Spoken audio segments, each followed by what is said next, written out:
성도 여러분 안녕하십니까? 네, 오늘 교회 예배를 위해서 찾아오신 여러분 모두를 환영합니다. 오늘 하나님의 말씀 요한복음 5장 1절로부터 18절에 있는 본문 말씀을 낭독하겠습니다. 함께 성경을 펴서 같이 보도록 하겠습니다. 그 후에 유대인의 명절이 있어 예수께서 예루살렘으로 올라가시니라. 예루살렘에 있는 양문 곁에 히브리 말로 베데스다라는 못이 있는데 거기 행각 5이 있고 그 안에 많은 병자, 소경, 쩔뚝발이, 혈기 마른 자들이 누워 물의 동함을 기다리더니 이는 천사가 가끔 못에 내려와 물을 동하게 하는데 동한 후에 먼저 들어간 자는 어떤 병에 걸렸든지 낫게 되밀어라. 거기 38년 된 병자가 있더라. 예수께서 그 누운 것을 보시고 병이 벌써 오랜 줄을 아시고 이르시되 내가 낫고자 하느냐. 병자가 대답하되 주여 물이 동할 때 나를 못에 넣어줄 사람이 없어 내가 가는 동안에 다른 사람이 먼저 내려가나이다. 예수께서 가라사대 일어나 네 자리를 들고 걸어가라 하시니 그 사람이 곧 나아서 자리를 들고 걸어가니라. 이날이 안식일이니 유대인들이 병 나은 사람에게 이르되 안식일인데 내가 자리를 들고 가는 것이 옳지 않다 하니라. 대답하되 나를 낫게 한 그가 자리를 들고 걸어가라 하더라 한데 저희가 묻되 너더러 자리를 들고 걸어가라 한 사람이 누구냐 하되 고침을 받은 사람이 그가 누구인지 알지 못하니 이는 거기 사람이 많음으로 예수께서 이미 피하셨습니다. 그 후에 예수께서 성전에서 그 사람을 만나 이르시되 보라 내가 나았으니 더 심한 것이 생기지 않게 다시는 죄를 범하지 말라 하시니 그 사람이 유대인들에게 가서 자기를 고친 이는 예수라 하니라. 그러므로 안식일에 이러한 일을 행하신다 하여 유대인들이 예수를 핍박하게 된지라. 예수께서 저희에게 이르시되 내 아버지께서 이제까지 일하시니 나도 일한다 하시매 유대인들이 이를 인하여 더욱 예수를 죽이고자 하니 이는 안식일을 범할 뿐만 아니라 하나님을 자기의 친아버지라 하여 자기를 하나님과 동등으로 삼으심이로라. 본문의 말씀이 조금 길기는 했어도 내용을 우리가 알려면 본문을 잘 봐야 할 것입니다. 오늘 제목은 일어나 내 자리를 들고 걸어가라는 말씀으로 함께 은혜를 나누겠습니다. 예수님이 공생애를 시작하시고 두 번째 맞는 6월절 명절이었습니다. 이 예루살렘 성에는 많은 문들이 있습니다. 여러분들이 알다시피 성경 느헤미야서를 보면 2장 13절에 보면 분문이라는 것이 나옵니다. 분뇨와 쓰레기들이 들어다니는 그런 문입니다. 그 다음에 말들이 들어다니는 마문이 있고요. 또 샘문이 있고요. 제사장들이 출입하는 문이 있고 고기를 이렇게 드나드는 그런 어문이 있고요. 그 다음에 골짜기 문이 있고 여러 가지 문들이 이렇게 있습니다. 그런데 여기 양문은 동북편에 위치한 문으로서 그 성문 안에 양을 파는 시장이 거기 있었습니다. 그래서 양문이라 그렇게 얘기했습니다. 이 베데스다라는 말은 히브리 말로 자비의 집이다 하는 그런 뜻이 있습니다. 여러분들이 알다시피 5장 2절에 여기 행각이 5이 있었다 그렇게 말하고 있습니다. 여러분 이 행각은 낮에는 햇빛이 너무 뜨거워서 사람들이 지칠까 그렇게 하여 그곳에 세웠고 밤에는 냉기로부터 보호받을 수 있는 곳이 그 행각이었습니다. 그래서 사실 이 행각이 5이 있었다는 얘기는 환자가 많았다는 것을 간접적으로 시사하는 것입니다. 5장 3절에 그 안에 많은 병자가 그곳에 모여들었습니다. 남의 도움으로 그 자리에 온 사람도 있었고 죽을 힘을 다해 그곳에 온 사람도 있었습니다. 어느 쪽을 보아도 환자들이었고 이들은 다 누워서 물이 동함을 기다리고 있었습니다. 천사가 가끔 못에 내려와서 물을 이렇게 동하게 하는데 그 물을 동하게 한 후에 가장 먼저 들어가는 사람이 어떤 병이 걸렸더라도 그 병이 나을 수 있는 그런 길이 열린 것입니다. 여러분, 군에 갔다 온 사람들 선착순 일명 아시죠? 그게 아주 얼마나 혹독한 기합인지 모릅니다. 저 군에서 선착순 일명 기합 참 많이 받아봤습니다. 그건 한 명만 뽑는 것입니다. 목표를 정해놓고 돌아오면 딱 한 사람만 딱 열애시키고 또다시 선착순 일명. 정말 아주 목이 타고 그 기합은 받아본 사람만이 압니다. 단 한 명, 그것도 가장 먼저 들어간 사람만 혜택을 보는 그야말로 승자만이 살아남는 승자 독식의 세상이 그들 앞에 펼쳐져 있었던 것입니다. 자비의 문 앞에서 말입니다. 처절한 생존 경쟁을 그들이 하고 있었던 것입니다. 그들은 다들 천사가 내려와서 물을 동하여 놓으면 그곳에 들어가는 사람이 낫는다고 믿고들 있었습니다. 그곳에 다른 사람들이 그 다른 사람들을 짓밟고 앞다투어 나가야 되는 그런 자리였습니다. 물 가까이 갈 수도 없는 처지였고요. 억지로라도 그곳에 갔다 하더라도 밟혀 죽든지 아니면 기약 없이 세월을 보내다가 병들어 죽든지 그곳에는 환자들이 많이 죽었습니다. 들어가 보지도 못하고요. 모든 환자들이 넘쳐났던 곳, 정말 헛된 소망을 안고 연못가에 와서 이 행각에서 밤을 지새는 무리들이 많았다. 그렇게 기록하고 있습니다. 우리는 여기서 헛된 물과 그리스도의 구원의 능력을 선명히 비교하는 것을 보게 됩니다. 베데스다 연못에서 소망 없이 물이 동하기를 기다리는 이 38년 된 병자의 모습은 어쩌면 유대교의 소생을 기다리며 헛된 메시아를 기다리는 유대인의 모습일 수도 있고, 오늘날 이 세상에 온갖 기대와 소망을 두고 사는 오늘날 우리들의 자화상일 수도 있습니다. 여러분, 물은 구원을 줄 수가 없습니다. 세상에서 추구하는 모든 것이 우리에게 구원을 줄 수가 없습니다. 그러나 오직 그리스도를 만날 때만이 구원이 있다는 것을 베데스다 연못을 통해서 우리에게 보여주고 있는 것입니다. 5절에 거기 38년 된 병자가 있더라. 여기서 명절 때마다 크게 두 부류가 있다는 것을 추론할 수가 있습니다. 한 무리는 정상적으로 예배에 참석하는 무리입니다. 또 한 무리는 누워서 이렇게 기약 없이 세월을 보내는 무리입니다. 그런데 예수님은 또 다른 사회적 약자를 찾아서 나서는 주님의 모습을 우리는 거기서 보게 되는 것입니다. 그리고 가장 오랫동안 고생하고 눈앞에서 기회를 놓쳐버린 이 사람의 한많은 세월을 주님이 알고 계셔서 그를 만나신 것입니다. 그래서 성경은 기록하기를 병이 오랜 줄을 알았다, 그렇게 기록하고 있습니다. 예수님은 내가 낫고자 하는 질문에 그는 동문서답과 같은 말을 합니다. 내가 낫고자 하는 말에 어찌 이런 말이 나올 수 있을까요? 얼마나 치이고 얼마나 한이 되었으면 말입니다. 남이 먼저 내려갑니다. 주님, 남이 먼저 내려갑니다. 내가 가려고 하는데 남이 먼저 내려간다는 거예요. 그의 인생에 몇 번 이 무리동에서 그 일이 일어난 줄은 모르지만은 그동안의 억울함과 역경과 서러움의 세월을 말할 수 없는 처지가 되었기 때문에 그는 주님이 내가 낫고자 하는 질문에 남이 먼저 내려갑니다, 그 얘기부터 먼저 한 것입니다. 그러나 예수님의 이 질문은 38년 된 병자가 자기 자신의 참모습을 찾는 계기가 되었습니다. 그는 그동안에 물이 동하는 것을 기다리면서 남보다 먼저 달려가야 한다는 강박관념과 좌절감 때문에 자기가 무슨 목적으로 여기 살고 있는지를 잊어버리고 있었습니다. 여기 이 병자의 모습은 오늘날 뚜렷한 목적 없이 살고 있는 우리의 모습과도 같은 것입니다. 이런 우리에게 예수님은 오늘 물으십니다. 내가 낫고자 하느냐?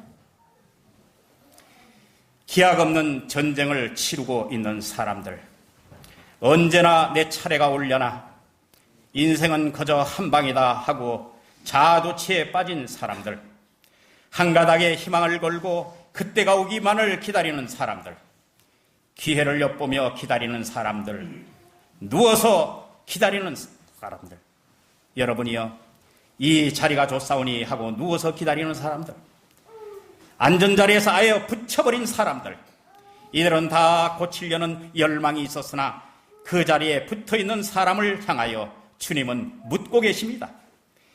내가 낫고자 하느냐? 오늘 우리에게 묻는 것입니다. 주님의 질문에 우리의 처지와 참모습을 보게 되길 바랍니다. 5장 8절에 일어나 내 자리를 들고 걸어가라.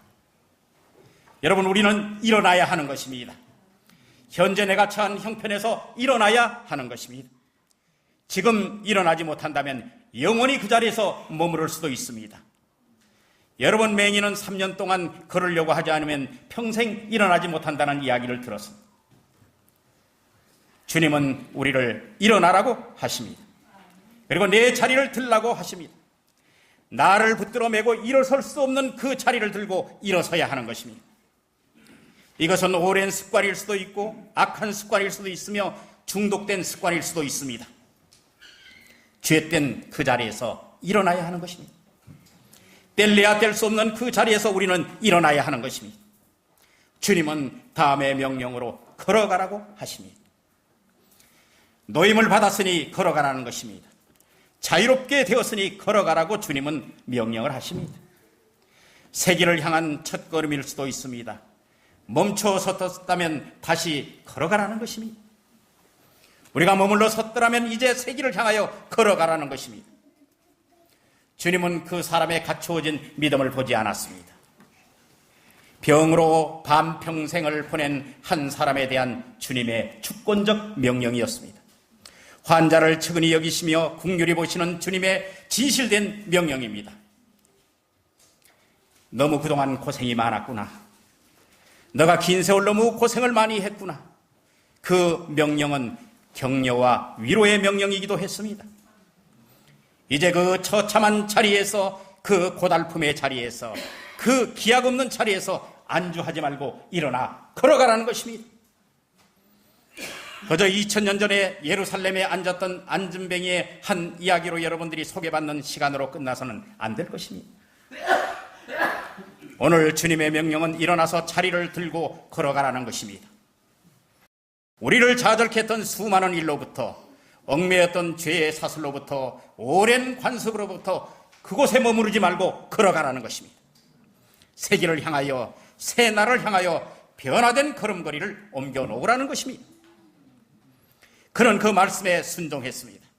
그 말씀을 받아들인 것입니다. 곧 사람이 나와서 자기 자리를 들고 걸어가니라. 시대의 소망에는 주석하기를 이렇게 이야기하고 있습니다. 예수님은 단순히 일어나 내 자리를 들고 가라고만 하십니다. 그러나 사람의 믿음은 그 말씀을 굳게 붙잡는다. 모든 신경과 근육의 새로운 생명으로 전율하고 절던 그의 다리는 건강하게 움직인다. 그가 의심하지 않고 그리스도의 명령에 순종하기로 자기의 뜻을 정하자 모든 근육이 그의 의지에 응답한다. 자기의 다리로 일어서면서 자기가 활동적인 사람이 되었음을 느낀다. 예수께서 하나님의 도움에 대한 아무런 보증도 그에게 주지 않으셨다. 그 사람이 멈춰 의심하여 그가 나을 수 있는 기회를 놓칠 수도 있었다. 그러나 그는 그리스도의 말씀을 믿었으며 그 말씀에 입각하여 행동하자 힘을 얻었다. 이어서 이와 같은 말씀으로 다시 주석하고 있습니다. 우리도 같은 믿음을 통하여 영적인 치유를 받을 수 있다. 우리는 죄로 말미암아 하나님의 생명에서 단절되어 왔다. 우리의 영혼은 마비되어 있다. 그 쇠차는 사람이 걸을 수 없었던 것과 같이 우리 스스로의 힘으로는 거룩한 생애를 살 수 없다. 많은 사람들이 그 무력함을 깨닫고 그들의 하나님과 조화되게 만든 영적 생명을 갈급한다. 그들은 그것을 얻기 위해 분투한다. 그들은 절망 가운데서 오라 나는 곤고한 사람이로다. 이 사망의 몸에서 누가 나를 건져내랴.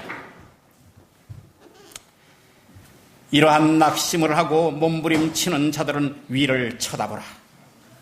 구주께서 자기의 피로 사신 자들을 굽어보시고 말할 수 없는 연민과 긍휼로 내가 낫고자 하느냐라고 말씀하신다. 예수께서는 그대에게 건강과 평안 가운데서 일어서라고 명하신다. 그대가 완쾌되었다고 느낄 때까지 기다리지 말라. 그의 말씀을 믿으라. 그리하면 그 말씀대로 이루어질 것이다. 그대의 의지를 그리스도의 편에 두라.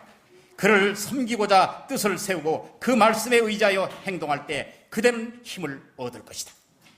오랜 방종을 통하여 영육에 속박된 악한 행습과 강력한 정욕일지라도 그리스도께서 능히 거기에서 구출할 수 있으며 또한 구출하기를 원하신다. 예수께서 죄로 죽었던 영혼에게 생명을 나눠주실 것이다.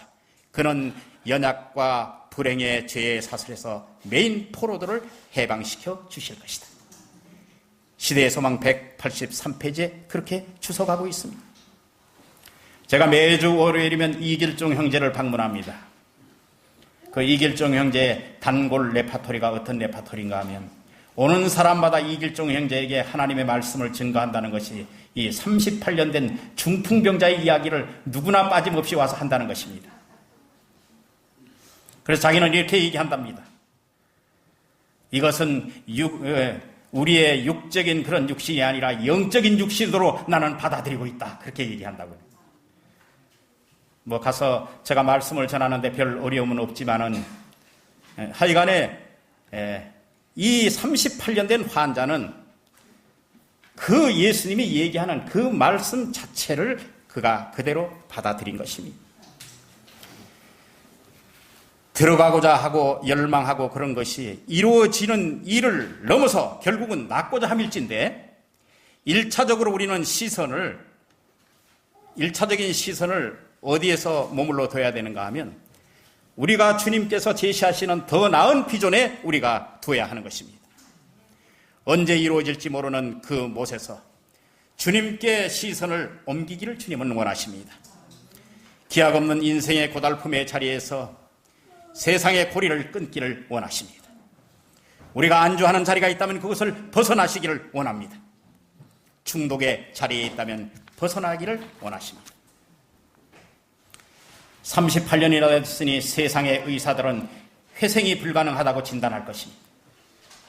재활이 불가능하다. 가망이 없다는 말이 아니겠습니까? 몇 년이 되어도 어려운데 아마 기대하지 않는 게 좋을 거요.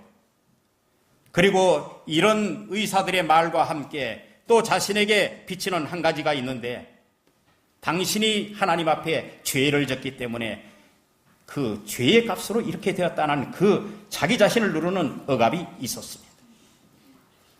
그런데 주님은 그런 거 다 제하시고 내 자리를 들고 가라고 명령하여 주님이 명령하신 그 병에는 연도가 오래됨도 관계하지 않습니다.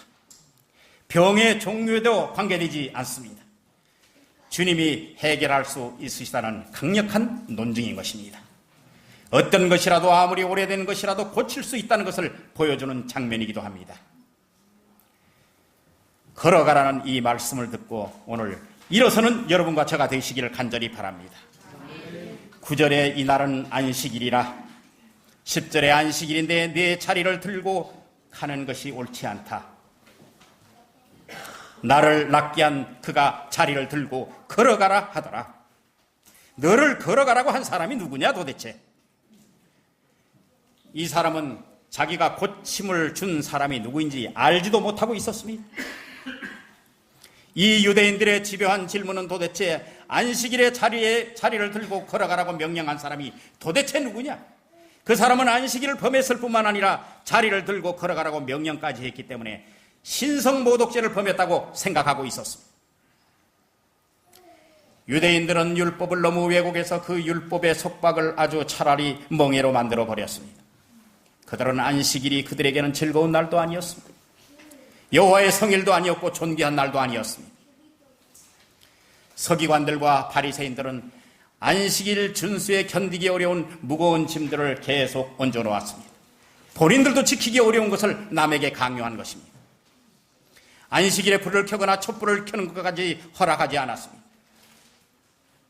이런 일들은 자기들이 하지는 않지만 이방 사람들을 돈을 주고 고용해서 그 일을 시킨다면 그것은 죄가 되지 않는다고 생각했습니다.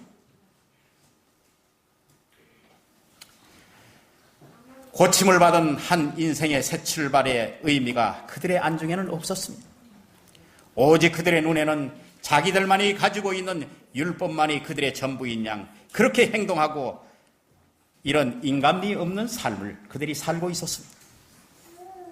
여러분들이 다시 한번 말하지만 어떤 것도 예수님보다 크다고 느껴서는 안 되는 것입니다. 우리의 신앙 중에 예수 그리스도께서 가장 크신 것입니다.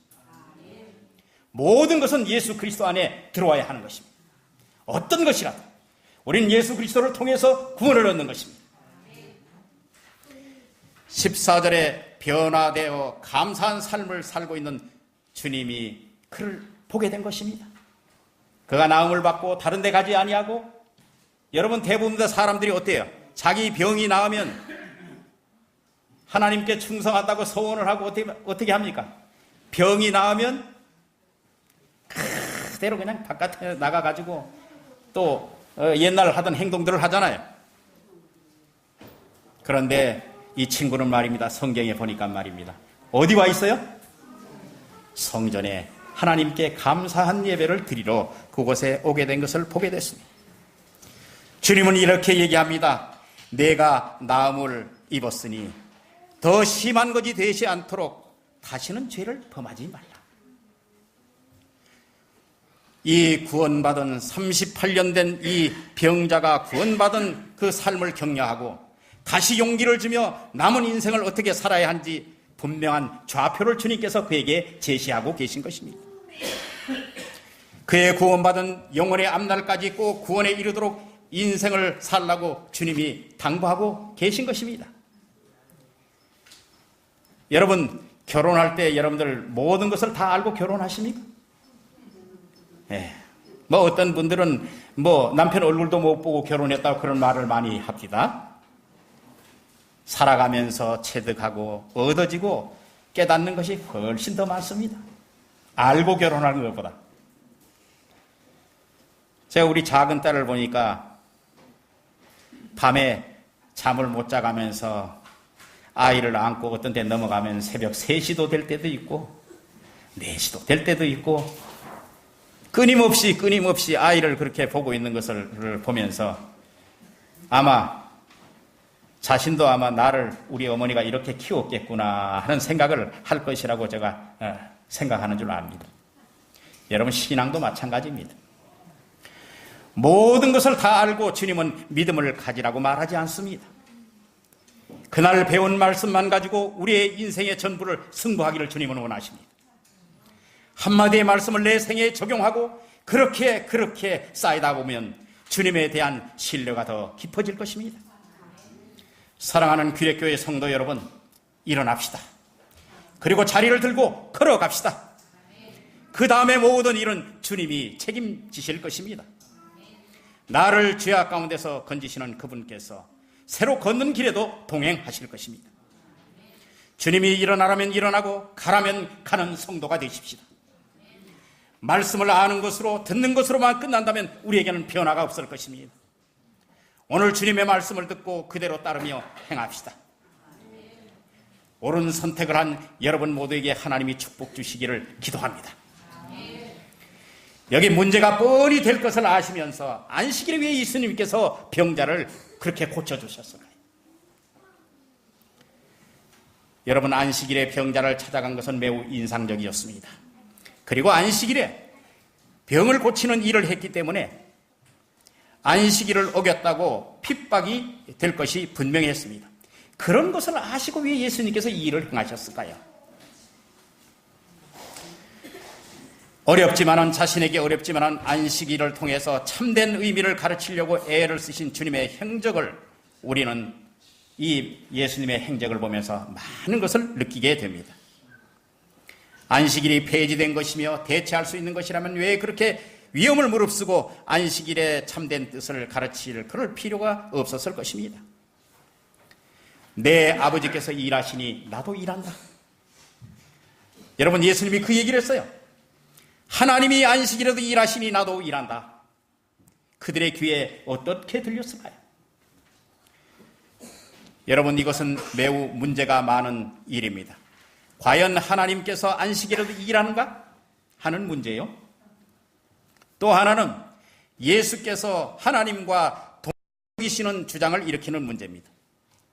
그것 때문에 그들이 예수님을 죽이고자 했습니다. 그런데 그것은 첫 번째 것은 인정을 하셨어요. 유대인들의 사상 중에 하나님께서 안식일에도 일하신다는 것은 다 동의하고 있었습니다. 왜냐하면 안식일에는 해가 빛을 발하고 강은 흐르고 태어나고 죽는 일이 계속되고 있고 모든 것이 세상 역사를 하나님이 주관하고 계시다는 것은 유대 사람들의 사상에는 있었어요. 그런데 단지 그들을 분노케 만든 것이 무엇인가 하면 이 어떤 젊은이가 말이죠. 안식일을 범하면서 그것도 안식일에 38년 된 병자를 고치면서 말이에요. 하나님과 자기 자신을 동일시 놓는 그것이 정말 이건 참을 수 없는 그런 그들에게 모욕감을 준 것입니다. 예수님이 하나님이 되는 것을 싫어했던 것입니다. 예수님이 지상에서 보여진 하나님으로 그분은 오신 것입니다. 예수님을 하나님으로 인정하지 않는 사람들은 다 넘어지고 말 것입니다. 여러분들이 오늘 여기 베데스다 못가에서 예수님의 말씀을 굳게 잡은 이 38년 된 병자처럼 예수님의 말씀을 굳게 붙잡고 일어나서 자리를 들고 걸어가는 이 규례교회 모든 참된 성도들이 되시기를 간절히 소망하면서 말씀을 줄이겠습니다.